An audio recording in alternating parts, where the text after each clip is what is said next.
セッション、もう一回いきますね。こんばんは皆さん、カルチャービーバーズの01、トークセッションの4回目、今回はクリストファー・ブッチャーさんにお越しいただいていろいろお話できればと思っています。今回はクリストファー・ブッチャーさんの他にデバ・青木さんもご一緒いただいていますので、いろんなお話できればと思います。で、クリストファー・ブッチャーさん、皆さんご存知の方もいらっしゃるかと思いますが、北米のコミック業界では非常に有名な方でして、トロントの、コミックイベントなんかも主催されてきました。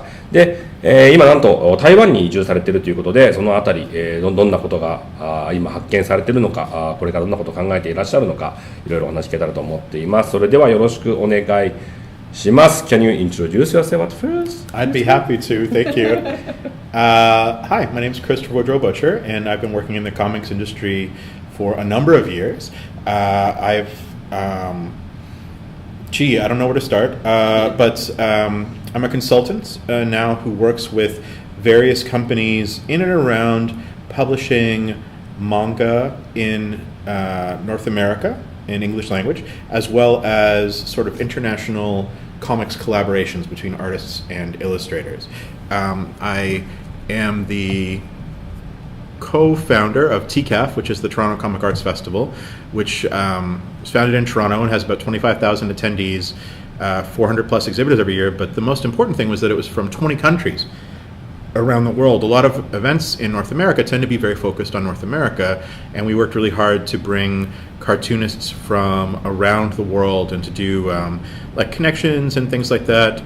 Obviously that stopped with the corona pandemic. I stopped working with TCAF then, and working internationally and working freelance, it's like, oh, what do I want to do now? And the answer was, I want to live somewhere else. And so I moved to Taiwan, which is where I live now. It's my partner Andrew, who I work with, and we live in Taiwan, which is pretty fun.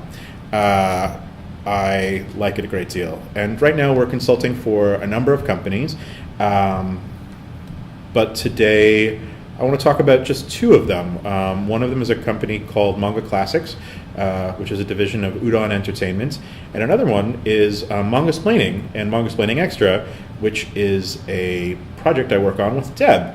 So I think maybe it's best to introduce Deb now. Deb, would you like to introduce yourself and what you do? Gosh, I feel like I don't know where to start. Yeah, you've kind of done everything. Oh, well, not really, but anyway. I guess a lot of people introduce when they describe it, they go, oh, that's a manga journalist. I do write about manga, mostly manga, for Publishers Weekly. I used to write for Anime News Network. I also write for the Comics Beat, and I'm probably going to start writing for Forbes as well. So. Oh, wow. Yeah. So there's lots of great stories to tell about manga, and I like being able to tell them. I do, like Chris, get called upon to do some consulting on the side. People ask me how to approach the North American manga market. And like Chris said, we work on Mangasplaining together. It's a weekly podcast. Weekly-ish. Kind of, sort of. for people who haven't read much manga before.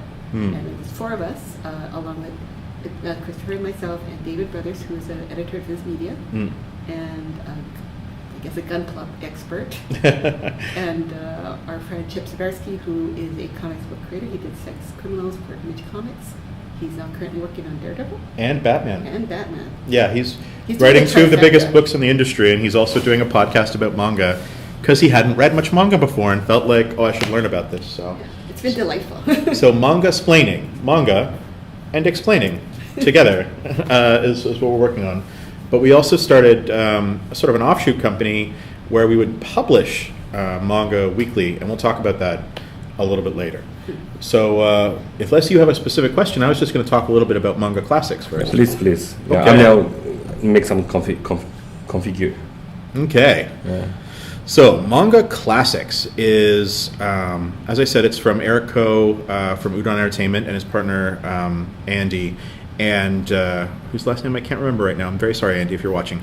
And they wanted to create something that would be very high quality manga adaptations of classic literature, mostly aimed at the school market and the library market. And this was in 2015, I believe, when manga in libraries and manga in schools was really climbing in North America, people realized that putting manga into school libraries, manga into public libraries, was a way to get people to read more books, read more at all, to use the libraries in schools. And now it's probably the biggest category of circulating work in most libraries from the numbers that I've seen. So I'm just going to go through real quick a little bit about the different titles. Manga Classics started with Les Miserables, which was an adaptation of Victor Hugo's novel, which also had a very popular musical, and then a live-action movie, which came out around the same time, so it was a no-brainer. But also Jane Austen's Pride and Prejudice. And you can see that there's a stylistic difference between these two, where this is a sort of a more generalized manga, cute characters, sort of mainstream look, and then this is a more shoujo manga. And adapting Pride and Prejudice by Jane Austen into a sort of shoujo style was a little bit revolutionary at the time for North America, although there had been some really interesting shoujo manga published in Japan, and then eventually published in France, that adapted classic stories as well. Moving along, we sort of went through the classics, and I consulted on this. I helped sort of direct and promote some of these titles when they were coming out and set up the line. The Scarlet Letter is another one that's very important and is in a lot of school things. And Great Expectations by Charles Dickens as well. Another classic piece of literature that is on a lot of school curriculums. For each of these projects, this is another Jane Austen, we tried to choose a style that suited, choose an artist who had a style that suited the work that was being adapted. So for romances, we would choose more of a shoujo style. We would choose more of a Emma, or Sense and Sensibility as well, with a shoujo style. Jane Eyre as well had a really beautiful sort of shoujo, but a little bit, older romantic situation. And the art in this, we wanted to do really full-fledged adaptations of these works. So you could see with some of these pages that really, beautifully realized backgrounds, lots of silent panels that communicate emotional beats and things like that. Not just straight ahead, here is the book on the page. We also did some shonen adventure stuff. So we've got Rudyard Kipling's The Jungle Book, was maybe the first shonen sort of title. The Counts of Monte Cristo is sort of an older seinen book. And then we dipped into horror with Manga Classics, the stories of Edgar Allan Poe. And this was important because this was an anthology where we did 4 or 5 stories by different artists that maybe weren't ready to commit to a huge book. Adapting Manga Classics, those books are like 300 or 400 pages sometimes. We do really thorough adaptations, whereas this is someone who maybe only wanted to do like 30 pages or 40 pages and couldn't commit to a whole book. So it had lots of different stories inside. The Raven, Telltale Heart, Cast of Montedillo. And then we did another shonen adventure, sort of shonen adaptation of The Adventures of Tom Sawyer and Huckleberry Finn. And those covers connected, and I thought it was nice, so I thought I would show you, because people don't really get to see those covers connecting very much on the stands. Then we went and did Shakespeare for a while, and again, this is something where we actually got the same artist to adapt all of the Shakespeare titles, Julian Choi, and change his style up a little bit with each project to bring it more in line with what people were expecting. So for Romeo and Juliet, it's very romantic, but it's still very clean, easy to follow, and the action sequences in Romeo and Juliet are covered pretty well. Manga Classics Shakespeare, Macbeth, also had a more of an edgy, action-y sort of a situation. You can see dude's getting his throat slit, sword fights, all kinds of blood on the hands. It's Macbeth, or the play that should not be named, I guess, the Scottish play. And then in a fantasy direction with Midsummer Night's Dream. And another thing I should mention, we also did Hamlet, and that's a beautiful illustration, and Othello, which is great, and maybe a little older aimed than our other books. These are full original text, where we took the entire text of the Shakespeare play, and it is in our manga. And that's another real rarity in adaptations, quite honestly. These are the whole text. But we also did a modernized version. So for the Romeo and Juliet, you can get one that's exactly what Shakespeare wrote, or you can get one that's closer to sort of the Baz Luhrmann Romeo and Juliet as well, depending on the reading level of the person that it's for. So if you're studying it in school and someone's having a hard time reading, Shakespearean English, they can read the plain text, sort of modern English editions, and still understand the story and be able to not be left behind. Finally, our last 3 manga classics that we've done to date, although we've got like 8 on the go right now that are all secrets are Dracula, so a horror book, and then Frankenstein, another horror book. And these are great. These have like a really gritty, beautiful horror vibe. And then finally a Canadian book, because the company is actually kind of half Canadian and half American, and then there's a third Hong Kong half, actually. So Anne, which I think a lot of people in Japan know, or Anne of Green Gables. This has been one of our most successful books to date. We actually worked with the estate of the author because it's still under copyright in Canada, still alive, and then we got their blessing, and yeah, it's such a cool project, and it turned out really beautiful, and we would love to keep doing the rest of the Anne books as well. This as well has like a clean, approachable style that's not shoujo, it's not shonen, it's sort of for everybody, and so anyone can read this story, I think. What we're doing right now, as I mentioned, we've got 7 projects on the go, and we're actually looking for more. We've got a lot of stories we want to tell in different formats, short stories, long stories, etc. So we're actually looking for comic and manga artists, and this is a flyer we put together, part of a flyer we put together for the Chinese market, the Taiwanese market, for artists who are working in Taipei and Taiwan. But it's in English, and we're going to add a Japanese translation to this as well. So if you want to just follow this QR code in the lower right-hand corner, you can fill out a little application and show us your work. We'd love to see it. And I will let Tatsuki fix the thing I just broke. Thank you, Tatsuki. So yeah, that's Manga Classics. We're doing classic adaptations. They've been selling really well. They've been translated, I think, into 8 countries around the world now. And we're talking to people about 9 and 10 and 11, I think, right now as well. We are licensing in, too, as well as licensing out. So please feel free to reach out, and we'd be happy to try and put something together internationally. You can find out more about all of these works at mangaclassics.com. And you can see sort of some of the work that we put into it there, where we develop lesson plans. So if you want to use this manga in your classroom, there's lesson plans there. We talk about things that are called Lexile scores, which is like the reading level, like how difficult or how easy it is to read, so you can figure out what grade it should go into. Instead of us just saying, oh, it's for ages 12 to 18, that's a really wide range. But it's like, this Lexile score is perfect for this, and then you can find the right person for it. And we're looking to keep that up as well, and just keep producing beautiful, beautiful work with cartoonists from around the world. Right now we've worked with people from, I think, Malaysia, as well as mostly Hong Kong, and then Japan as well, which is pretty exciting. So yeah, Manga Classics. Please look it up, and if you're interested in working with us, reach out, and Tatsuki can also put you in touch. I assume that you would know him from this YouTube channel. It should be probably pretty easy. So yeah, which brings us to Manga-splaining and Manga-splaining Extra. Debbie gave kind of an overview of the podcast already, but before we go to Manga-splaining, do you want to talk about, like, so I consult on Manga Classics by trying to help connect artists from around the world that want to get paying work, which is, if you're an artist, you know it's actually really hard to find work that pays to make comics, and we're paying decent rates, I think, and also promote these titles around the world. And I sort of consult on that, like library markets and how to find people and formatting and pricing and working with artists and all that kind of stuff. That's just one of the consulting issues that I offer. Deb, what kind of consulting do you do in manga, in the manga world?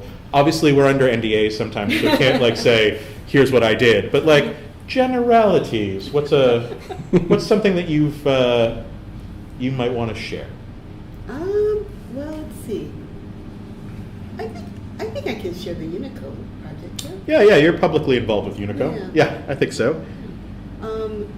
Basically, it's a collaboration between Tezuka Productions to take the original Unico story and modernize it a bit. Mm-hmm. So the writer is named Sam Satin. He does a lot of kids and young adult comics. And with Gurihiru, who is a Japanese duo, and they've been doing a lot of manga, like very cute style of like Star Wars, Avatar, and so on. They're based in Japan.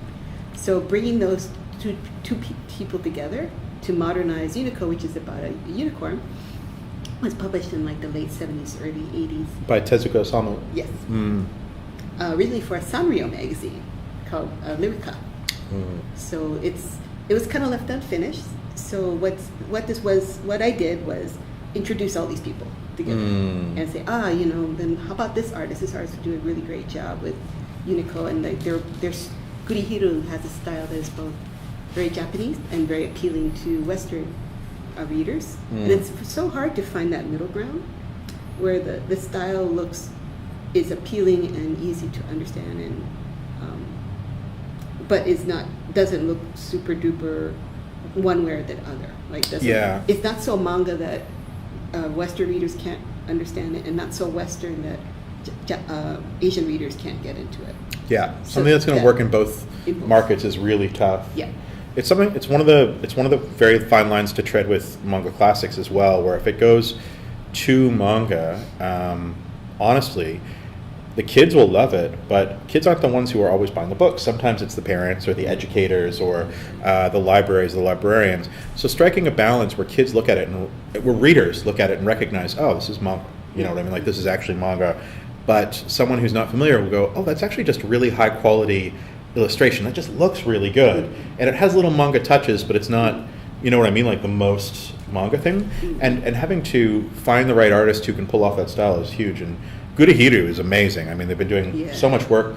They did the work for Marvel as well. So, yeah, they're an incredible, incredible duo. I mean, the way that they reinterpreted Venus, the goddess of love. Like, yeah. Wow, that was so different, because instead of, the Tezuka version, she's a Greek goddess-looking woman. In the Gudahiru version, she looks almost like a robot. Yeah, she's kind of like astral. Yeah. Really interesting.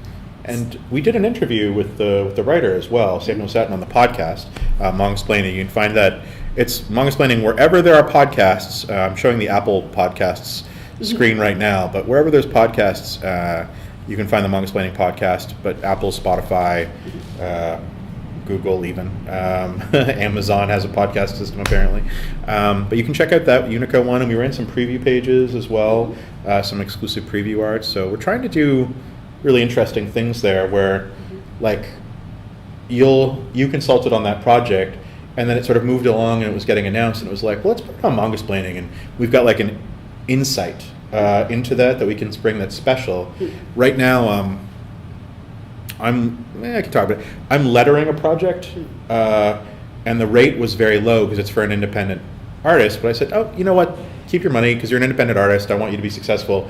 But let me put the pages that I'm lettering, because they're for like a special project that's not really going to be available. Let me put it on Mangasplaining, and that way we'll be able to promote you and your gallery shows and things like that. And you can use the lettering later if you're ever going to do a print edition.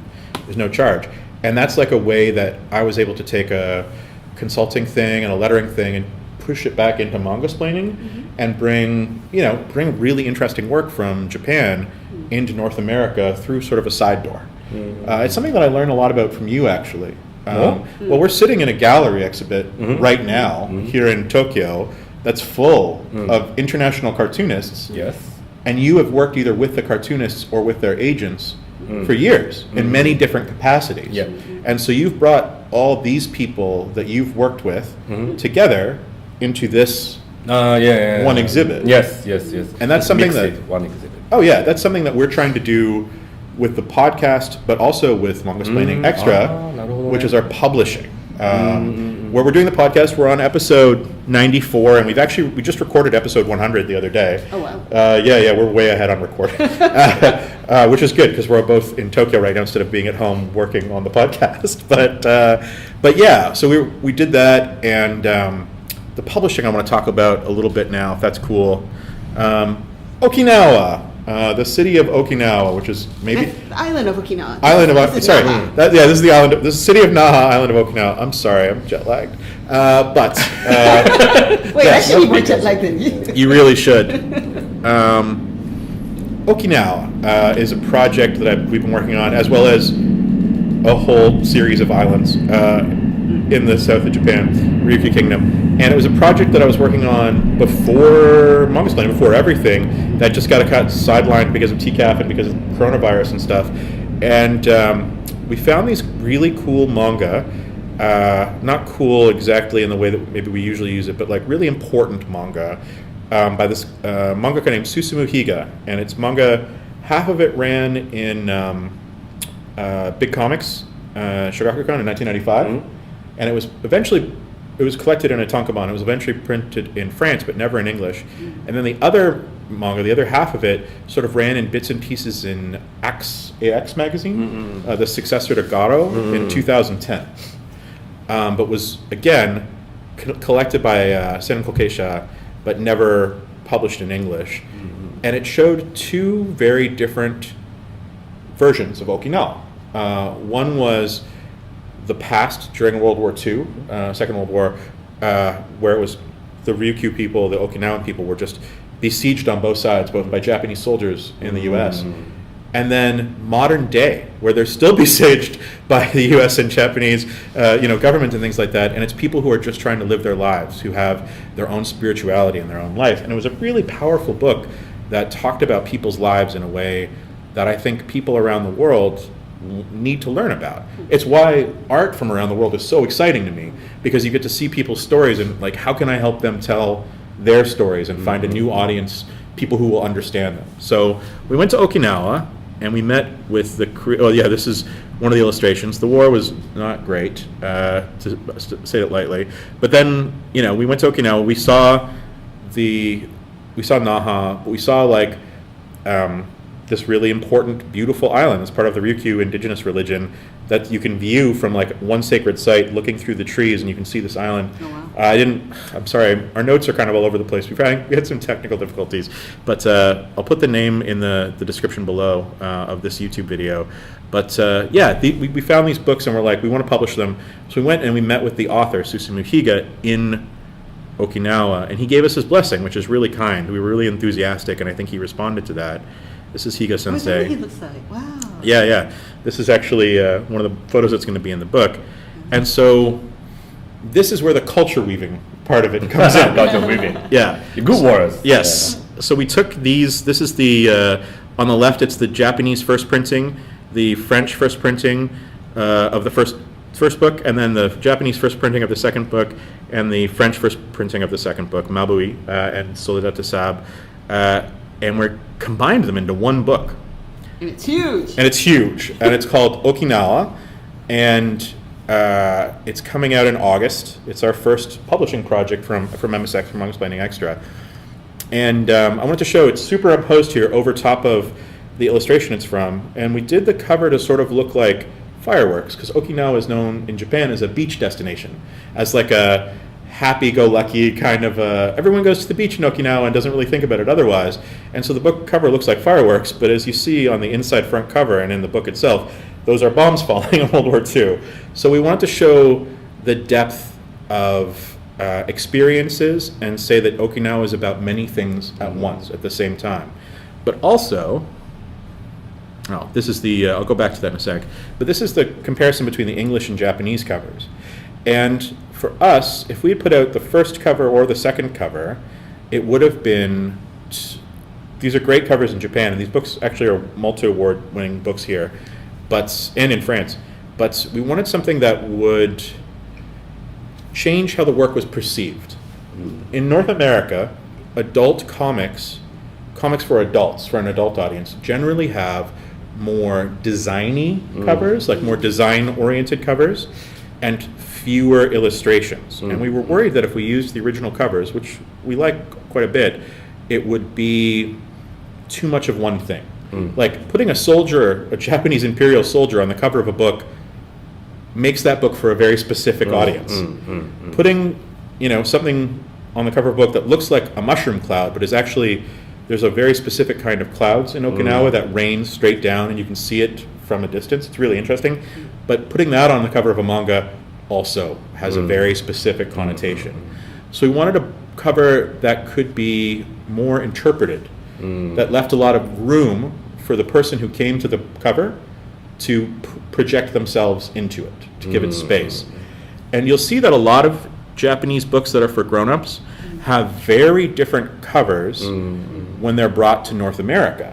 So Kitaro, which is Shigeru Mizuki Kitaro, Gegege no Kitaro, very famous series, has a very different kind of it emphasizes the horror, it has some of the cartooning as well, but it's really wild. The covers that are here are his beautiful full color paintings of him and yokai and stuff like that, right? Very different look, because it started out as for an adult audience when Drawn Quarterly, who's the publisher, published it. Same thing on the right, the Po Clan, this is like a classic shoujo manga by Moto Hagio, so they really made it very ornate and a faded illustration, so it wasn't too bright or too whatever. So you would look at it and go, okay, there's romance and there's a lot of filigree, there's a lot of detail here. Who is that for? That's really interesting.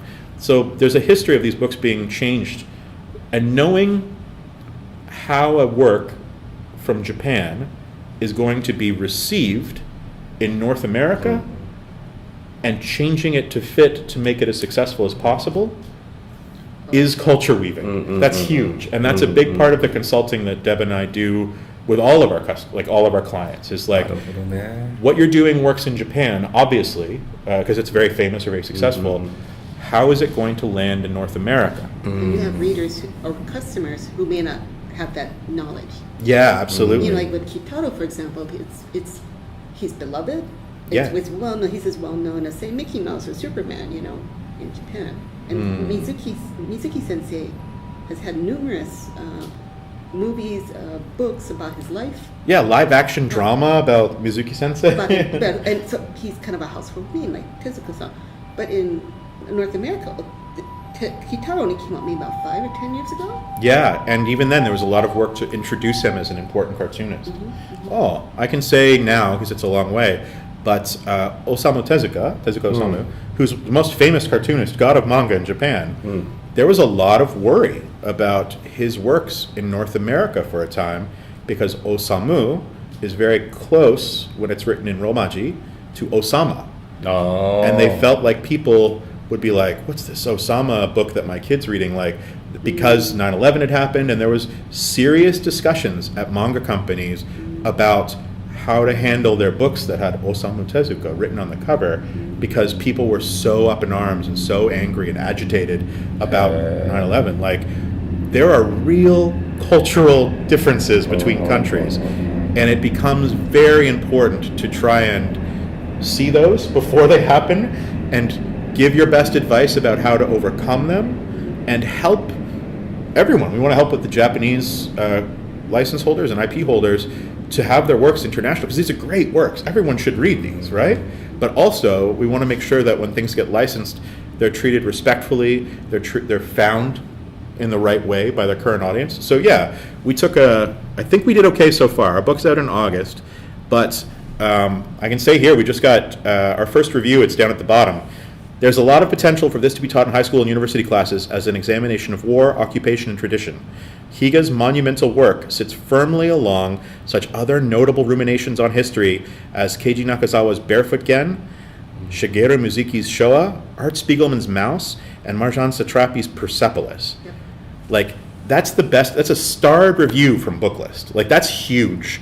And like, oh, we found our audience. I had to punch it in. There we go. So that's really, really good. To tell you, I mean, that's one of the reasons why what I think of the value of us picking a book for manga explaining is that we can package it and sell it to make sure that it reaches the right audience. Yeah. Versus, I think what happens with a lot of manga publishers who put out tens of books a quarter. Yeah. You know, they don't have the time to market and find an audience for these books. Because they're putting it out alongside the one that has a hit anime tie-in, yeah, and the one that's like a hot romance or whatever. And like Okinawa is a very special book. Yeah, and it needed a lot of attention. Needed to be packaged the right way. Needed to be presented to people the right way. Otherwise, I think it would have gotten lost. Well, speaking of being jet lagged, I just realized we do digital publishing at Manga Explaining Extra. So we're only publishing the online version. When it comes to the print book, which is Okinawa's coming out in August, we're actually partnering with a publisher named Fantagraphics, who's really well known in North America for publishing sort of beautiful, artistic books and things like that. But that's also part of our consulting. But that's part of it, where we wanted to find the right partner. Yeah, there you go. Fantagraphics. We wanted to find the right partner that would treat the book correctly, that would be able to position it, that had expertise in graphic novels for adults. So finding a partner that also understands the industry is huge. Trying to do everything on your own is difficult. But finding a good partner who also knows what they're doing is really, really huge. So you mean that finding a good partner is also one of your job as a consultant? Yeah, we want to make connections between... So I've worked for a number of companies for manga, and I'll go, you should do this manga, it's really good and I think it will sell. And sometimes they listen to you, and sometimes they don't, as you know. As you know. And that's fine. It's their money. It's their publisher. They do what they want. They're paying me for my advice, but they don't have to take it. But if I go and license a book and pay for a book and do the digital version and then go to them and say, I believed this so much that I spent my own money on it and produced it, will you partner with me to do it together? Then they're like, oh, he's serious. They're serious about this. Not just advising. Not just advice, but actually you invest yourself and made it. Yeah. So that's what I've been working on. That's what Deb's been working on. And actually, let's go to the next book, because this is actually one that you picked. This is the second book that we have announced. Let's leave Okinawa. Let's walk to the beach, to the sea, and oh, sorry. So we actually did some other digital publishing, and we'll just mention it really briefly. The first title we did in Edition Okinawa was called Higoro, or These Days, by Matsumoto Taiyo, who you may know from like Ping Pong or Tekkon Kinkrito, or I mean, there's so much. He just did some Sunny. Sorry, the big Eisner winning one. So he did a story that was a prelude, or like a what's it called? Like a prequel? No, like a rough version. Prologue? No. Prototype. He did a prototype manga for his manga that's out now called Tokyo Higuro, and he never published it anywhere. He did 10 pages, and then they changed the format and the story a little bit. So he gave us that, and we published it, and we actually published the Genga, the roughs for it, the first time as well. He had never shown his roughs before, so that was actually really cool. The next one we did was, so Tokyo Higuro is out from Shogakakon now.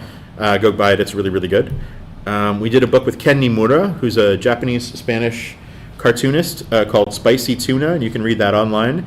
And that's actually about cultural differences. That's really interesting. We did a book called, we did a one-shot called Q&A with Kaz by Kazuhide Ichikawa, where he talks about making doujinshi and being a gay artist and what that's like in Japan, which was really good.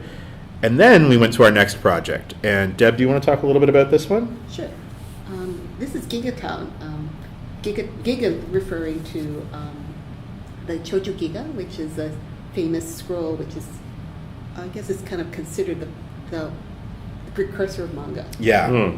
You know, it's a bunch of whimsical animals frolicking and, you know, having mischief with each other. And so the artist Fumio Kono did Town of Evening Calm, Country of Cherry Blossoms, did a series of 4-panel comics explaining the language or iconography or the mampu of manga in these, using the animals of the Choju Giga as cartoon characters. Yeah, it's pretty fun. It's really cute. I first saw this at the British Museum manga exhibit about 4 or 5 years ago, and because it explained things like, you know, that little star-looking thing that looks like it's supposed to represent someone being so mad, the veins in their forehead are bulging. Yeah, you can see it there, I think.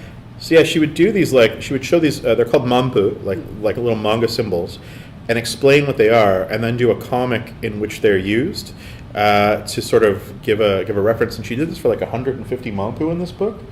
And Deb saw this at the British Manga Museum and was like, oh my God, why is this not published? And so when we were looking for projects for Mangasplaining Extra, you were like, this is the one. Yeah, go see if it's available. I don't know why it's not published in English. And I think it's because it's like on a weird borderline between fiction and nonfiction. Like, it's technically a nonfiction story, but also it has like these cute comic strips in it. It's not even a story. It tells about how things are used. And it's very cool. But in a really comical way, it's really charming. Yeah. I mean, but then again, this is a thing where everyone in Japan, like the Choju Giga is a cultural, it's like a national treasure. Yeah. Everybody knows it. It's shorthand for, you know, like manga and fun and whatever. And frolicking animals. We're gonna, when we introduce the Giga Town, we're gonna have to explain to people where this comes from. Why animals? It's from this. Why these animals? Because it's about manga, and this is like we have to make these connections for people. So we're this book is coming from UDON Entertainment this fall. It looks like October, November. Unfortunately, I can't show you the final cover because it's in the process of being approved. But even on the final cover, we're hoping to make some changes so that people understand like what the symbols are and maybe a little bit about who these characters are and why they're important. and we're making some small changes where it's still going to look like this. It's still going to be very close to this cover, but just different enough that people will be like, oh, okay, whoops. So yeah, it's something like, and we're doing that for, honestly, all of the projects we're working on, where we're trying to figure out, like, how are we going to make this cover work? How are we going to introduce this author to North America? How are we going to position this? So the Japanese, or the English title now is Gigatown, A Guide to Manga Iconography, which is not a direct translation of the title. And we picked it so it's like, oh, it's about manga iconography. It's going to have, we've got some fingers crossed, we're going to have some like good pull quotes from people who are famous in North American comics for talking about this kind of behind the scenes, how the comics actually work stuff. Really give context for the work and spend a lot of time promoting it. I think that's really important. For works like this. Because whenever I've described this to people, like, oh, this is explaining all those little weird symbols in manga, that, no one ever really explains to you, and they're like, amazing, why isn't there a book like this before? Yeah. Well, there will be now. Yeah, it's happening. I just got the final PDF. I'll show you. We can all go over it. But yeah, it's so that explains a little bit about. So that's kind of like the manga about manga aspect of manga-splaining publishing. Yeah, we want to publish stuff that it illuminates different parts of Japanese culture and different experiences in a really important way, and then bring that to North America in a way they'll understand. Because it's honestly very easy to publish a lot of manga in North America. There's more manga being published in English right now than ever before.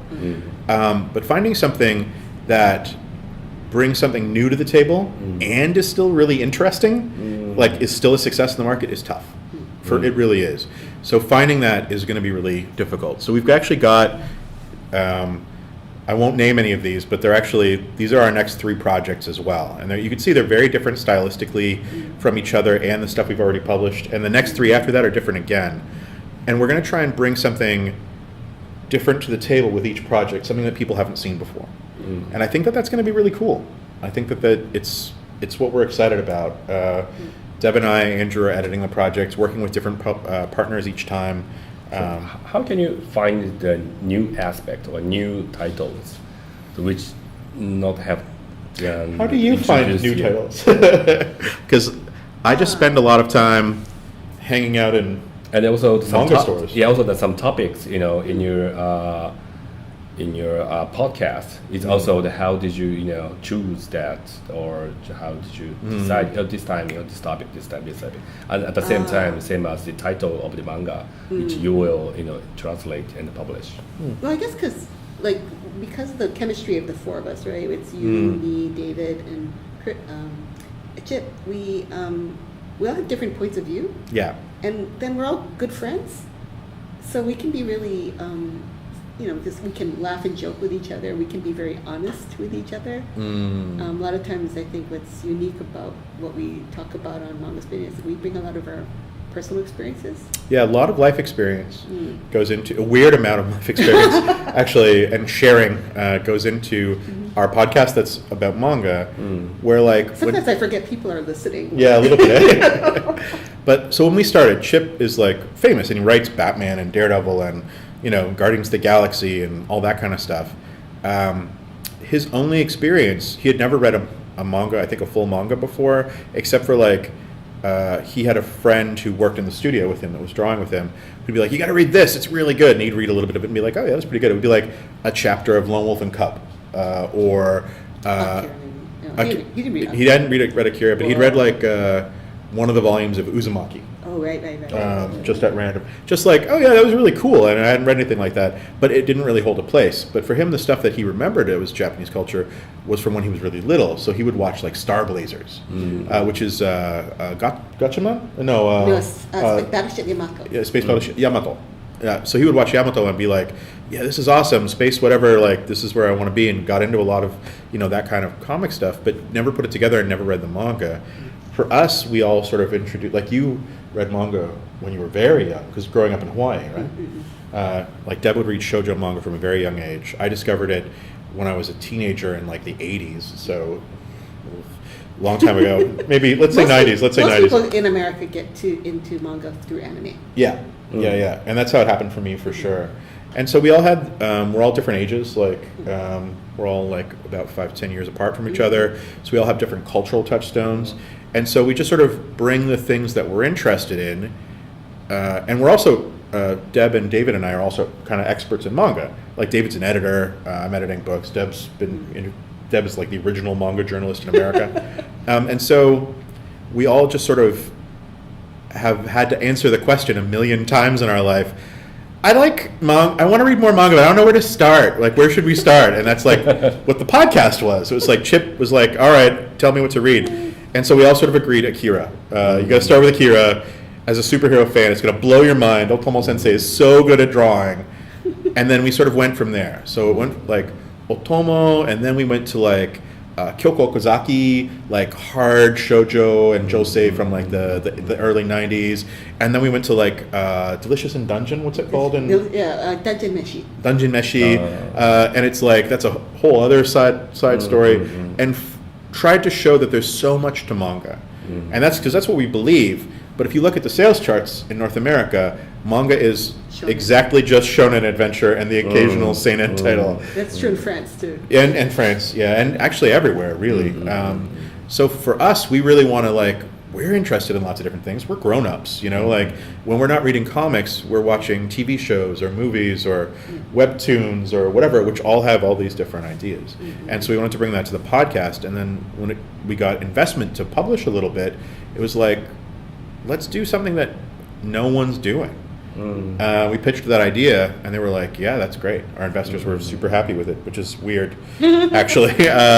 But so far, it looks like everything's working out.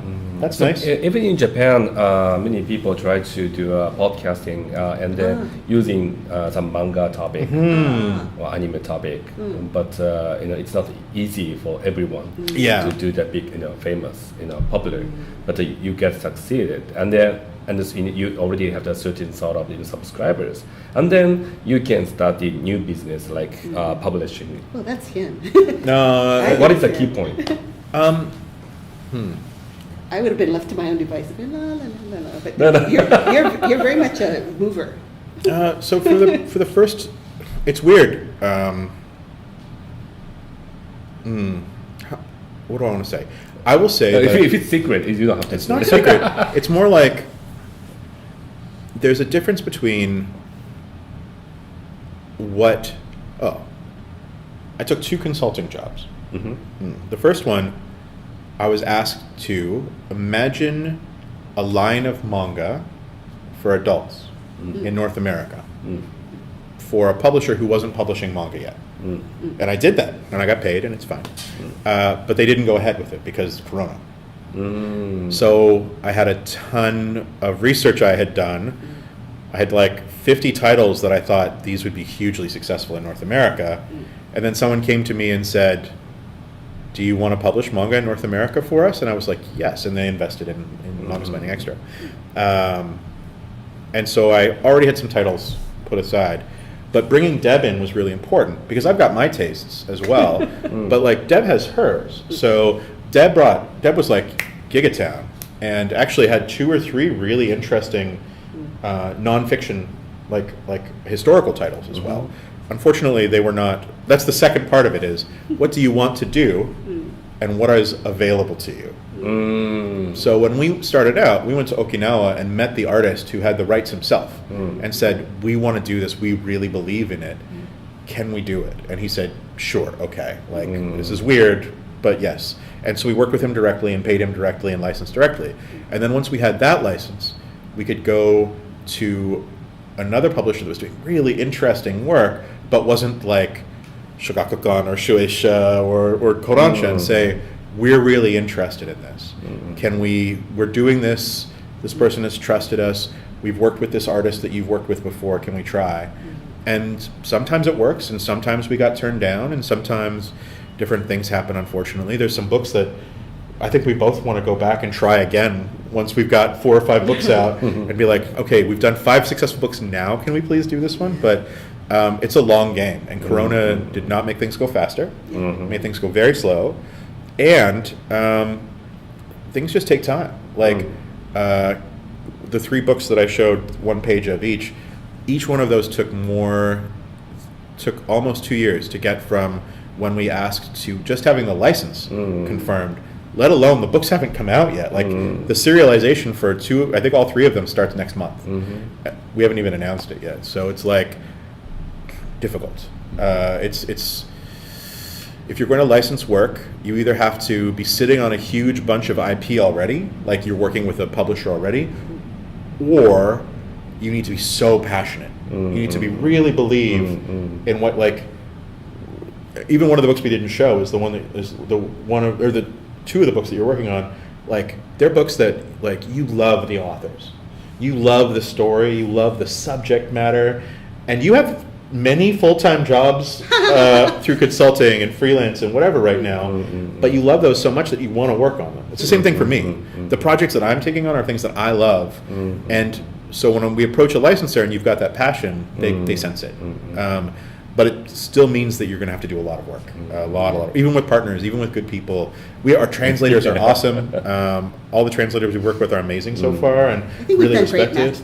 great matchmaking. Yeah. Like just as much care as we put into finding the right publisher, right publishing partner for the book, we put just as much thought and attention into choosing the right translator for the book and choosing the right letterer.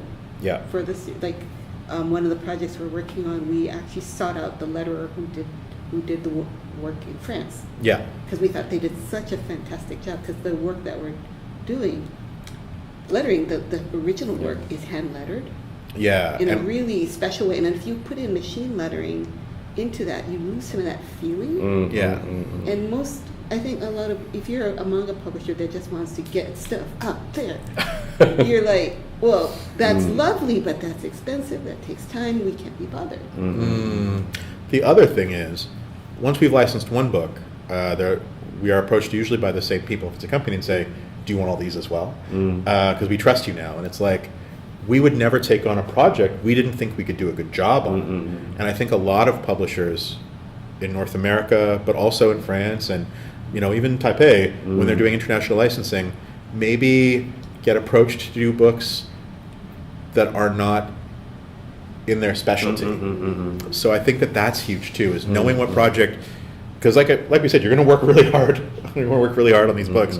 So if you're going to be with it for a long time, you have to make sure it's something that you really like and is something you understand. But that's luxurious, you know, as a freelancer, because a lot of people who work as translators or letterers, they don't get to pick the project. Yeah. Or they don't get someone. Well, they can say no, but they're not necessarily but we know everybody. That's like, so for one of the projects, we actually had a translator lined up that had been like, oh, that's really interesting. I like their other work. I haven't read this one.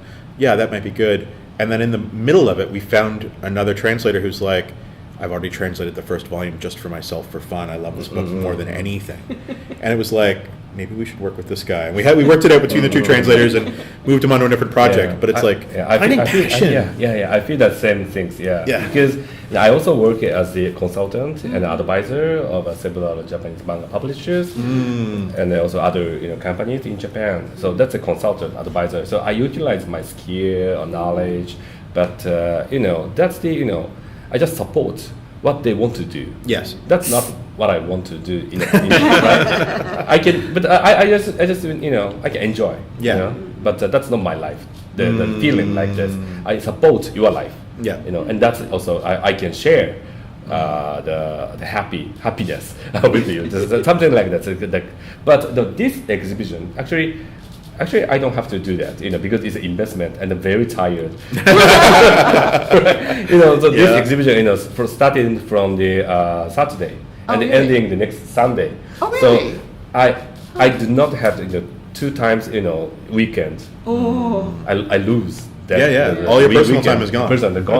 So basically, I do not have to do that, but I want to do that because I already found that something very brilliant talent. I found that, and then that's not in my clients asking, but I've already found that. So I wanted to introduce to Japanese people. So this is kind of maybe I can say that's a passionate. No, this is exciting. I love seeing the variety. The artwork here is just all over the place in like a great way. It's really Thank you very cool. much. Thank Yeah, and there's some cool giveaways here too. We'll write this up for Mangasplaining Extra. Go check it out. We'll write it up. But I do want to say that's one of the things I love. Like I love working with you and with David and Chip on the podcast, and like you and I and Andrew, and then all the translators and all the letters we're working with now, the publishers like Eric Reynolds and Jack Cohen and Kayla and Paul at Fantagraphics, and then Eric and Marshall and Matt and everybody at UDON. Like I'm in a really lucky position where I get to work now with people that I really love working with, and I think that makes all the consulting stuff that that we do. Like I am passionate about manga classics now. I'm passionate about the new consulting gig that we just started on, because the people are people that I've always wanted to work with, or people that I love working with, and that's really awesome. I really love it. I think that there's so much. I mean, everyone talks about now like how manga has like gone up like 200-400% sales since the pandemic started. So all of a sudden, like I'm getting a lot of people. So this manga stuff, can you help us? Can we get into this? And it's kind of like. Please don't. You can, but it's not as easy as you would think. Yeah.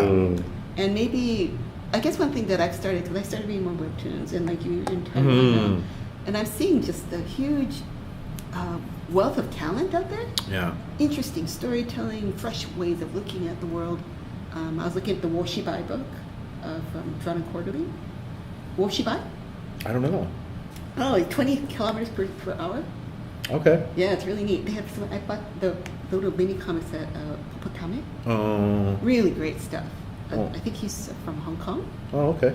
But it's really super interesting. I'm like, that's the next wave. So like some of the consulting I give, it's like, Japan is kind of a little bit tapped out. Like if everyone wants shonen and a little bit of shoujo, go to Japan, go to Taiwan, go to Korea, and then go to Hong Kong. Yeah, they're hungry for you. Yeah, they're hungry for this opportunity to publish. And there's beautiful, not just beautiful. How's your Taiwan life?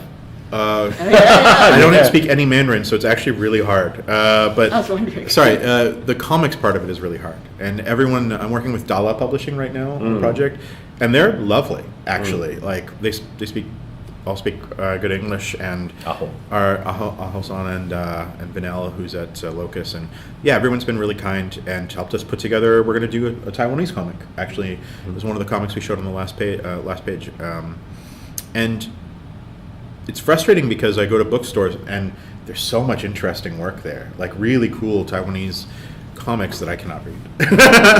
So I want more people to translate them into English. It's like, because getting into Korean stuff now, right? Yeah. It makes and there's so much I don't know about how their businesses run, who the legends are, like who's their Osamu Tezuka, who's their Shigeru Mizuki, what influenced what the comics are today. Yeah.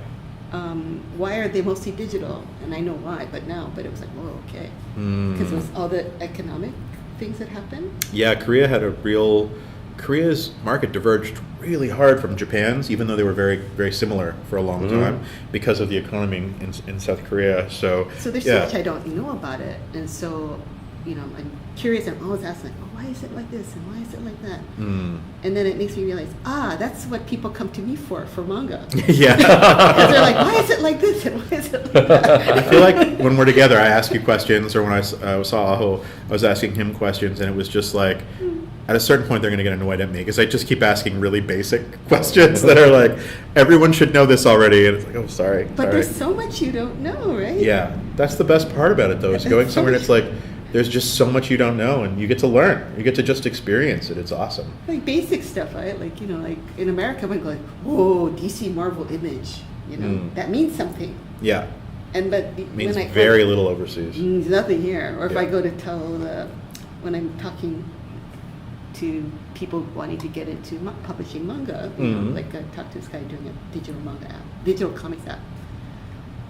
Kodansha, Shueisha, Shogakukan, blah blah blah, relationship with Yen Press, all this kind of stuff, and he's like, And it's like, you don't get it, like Kodansha is huge. Shueisha's huge. This is not just like some gobbledygook name. This is like a huge company. They actually outsell DC and Marvel. You don't understand. Yeah, they don't. I think that's the number one thing is that North America is used to being the big player on the block for comics. And honestly, Japan doesn't really need North America. Well, they haven't until recently. Yeah, the money now is almost high enough that it makes sense to focus on American print, American publishing, and you'll see Kadokawa directly invested, Kodansha obviously directly invested, Shueisha and Shogakukan are both directly invested, but these were piecemeal for a long time and over a long period of time. So it's definitely shaping up. But I do find a lot of when I meet Americans. Other than that, the big players, there are so many. There's so many important manga. Yeah. Like so many manga publishers around. Currently 100 manga publishers. But not just there's manga publishers now making work, but those publishers have been making work for 50 years. Yep. Like Okinawa was first published in 1995, and I tried really hard to get a couple different publishers to publish it, but it wasn't until I was like, I'm going to do it myself, that they're like, oh, okay. A couple of other projects we've had have also, like Gigatown, that came out in 2015, and that didn't get picked up. And when it comes out, it's going to be huge. It's going to do really, really well, in my opinion. We're going to pimp it up like crazy. Yeah, we will be talking about it quite a bit. So, but I love it so much. So it's not. And talking about Korea, I went to Korea two weeks ago. Yeah. And I had some webtoon study tour for a Japanese company. I collaborated with. I wish I could have gone. That would have been great. You should come to Japan. And then there is one very symbolic sentence about how different webtoon and the manga. So when we ask someone, what manga do you read? And then they will answer, maybe they will answer about the manga title or some manga magazine label or something. But when in Korea, when they ask you, what webtoon do you read? Most of people do not answer the title. Really? Instead of title, they will answer Naver webtoon or Kakao webtoon. Really? So these kinds of, this is one of the symbolic sentence about how different in a platform and the title. So they say it's almost like DC and Marvel. Like I read Marvel comics. I read DC. I read Naver comics. So title itself is a little bit light. Yeah. But the manga is mostly we say the title or some author. So the manga, the way on that way. So then, how to make the title, how to make the some marketing plan. So everything different. Right. Because even in Japan, in the bookstore, it is shelved by publisher, overarching, and then it's like all the dessert manga, all the Shonen Jump manga, all by magazine. And the magazine title has an editorial point of view, and so the Japanese reader knows, this is a weekly shonen title. It has this meaning. And I'll find it when it has this band on the cover, like they can hone in on it. But when it's in America, that branding is all stripped away. Yeah. Right? It's totally just title by title. And Shonen Jump is actually maybe not only the most successful, but maybe one of the only successful brandings. But they're the only ones that try. Yeah. Well, they did try with Shoujo Beat. Yeah. But Shoujo Beat was not that was in a Viz invented. But it wasn't tied with the Japanese magazine, the Japanese magazine identity. So, like, I'm surprised to hear about the Never webtoon, because I'm reading webtoon, and it's all over the map, the style. Yeah. Like one of my favorite webtoon now is about a guy who goes back in time and to 20 years before the time when between PDAs and smartphones. Oh, right, the Korean one where he's I love it. He's like reinventing smartphones basically based on things that he already knows about the future. It's awesome. It sounds so incredibly boring, but it's actually so dramatic. So good. I read the first couple installments of that when you recommended it, but it's just like, he's going to reinvent the smartphone, but in Korea this time, and it's like, wow, okay. Man. I recommend it to all my, because I work in tech. Yeah. I was like, oh my god, you have to read this, because it's like it talks about like the LED panels and blah blah blah. I will say the American market is actually just now starting to catch up a little bit with the Asian markets, where it's like 20 years ago, if you're like, I like all these food manga, what did they have in American comics that's food comics? Nothing. Literally nothing. And now there's quite a bit more, actually. Well, Chef's Kiss and... There was a food manga that came out in Image, and it was done in all these brown, muddy colors. And I go, this is the most unappetizing food comic I've ever seen. Whereas the food comics here, the food is so beautiful. Oh it my makes God. you hungry. Yeah, actually, I'm very hungry. Just thinking about what did you eat yesterday right now. So shall we go to the restaurant? Yeah, let's eat some food. All right, yeah. Nice segue. じゃあこのぐらいにして。So we should go to the have a beer right now. Yeah, let's have a beer. Let's call it. Yeah, you work very hard. Is it still recording? Yeah, still recording. Oh, okay. Yeah. Did we have Q&A? Did anyone come in? No. That will be for later. Yeah, Oh, okay. later. That will be later. Okay. Because even after you sent out that thing, it didn't start for 10 more minutes. Oh, is that right? Yeah. No, people came though, didn't they? I think. All right. We still have this monitor. So let's shut it down. Bye bye. John.